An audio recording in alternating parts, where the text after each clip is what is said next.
Hello everybody, this is Toys R Us, and for today's Monday Mystery Reveal, I'm going to be revealing to you a figure that I picked up at TF Nation, but I didn't actually get it. As I say, it wasn't there, it wasn't out on the stalls. So if anybody's like, why wasn't that there? It's because I already had it reserved with my good friend Paul at the Space Bridge, who manages to find me, and everybody, I believe, the figures, that they're after. So this, as I say, was something that I've been after for ages. He in fact had it. You may have seen videos on this in the last NEC, so that's when he held it for me since then, bless him, which is great. So the figure in question, it's a Japanese exclusive figure. It's not a G1 original, but it does use a Generation 1 mould. Now, the mould in question is not a Diaclone mould, so it's not that far back. Obviously, a lot of the Japanese exclusive use the Diaclone moulds.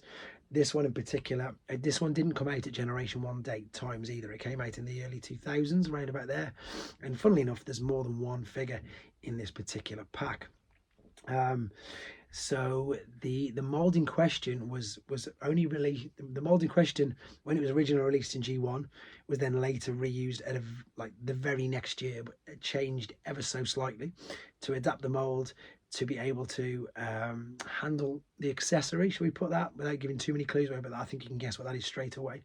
And the other mold was actually first used in 1986. So there's two figures in this box. There's three if you count the accessory.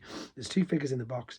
They both molds originally appeared in 86, but one of the molds was slightly retooled in 87, even though it's not these characters at all. If we move on to the characters at the moment, the one of them, the main character, is incredibly popular at the moment, and that is due to the new movie. The character in question, funnily enough, this was the only version before they did the Pulse exclusive of this particular character to get that character. And funnily enough, with the Pulse one, they used the mold exactly the same as what they've done here. So basically what I'm trying to say is, with this particular special edition one here, they made this new character using this particular mold. And what they've done now, this is awful, I'm sorry, but hopefully you've got it.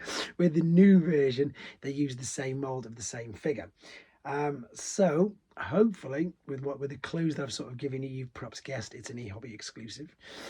So that means what they do is they take existing molds licensed by Takara, and then they redeco them and make them their own characters, or characters that weren't, in this case and in a lot of the cases, were never released in Generation 1. We perhaps should have had them released in Generation 1.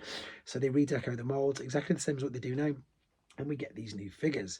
And there was two of them in question with an accessory, and you may or may not have guessed, because there's not many hobby figures I don't have left.